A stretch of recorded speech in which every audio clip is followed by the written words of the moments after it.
In North America, it is estimated that up to 20% of all power outages are caused by animals and birds.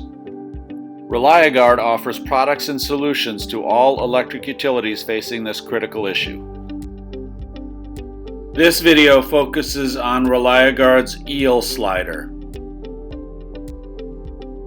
First, here is Marty Niles holding a blue eel slider tool, which was developed to assist with installing the gray eel conductor cover shown here. Now, the different eel sliders are color-coded to help you tell them apart, and gray eel is stamped with what size it is.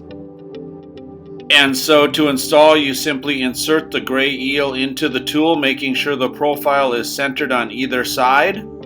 You start as close as you can to the point of attachment and apply the gray eel to the wire by pushing it through the tool or pull it through until you've reached the end.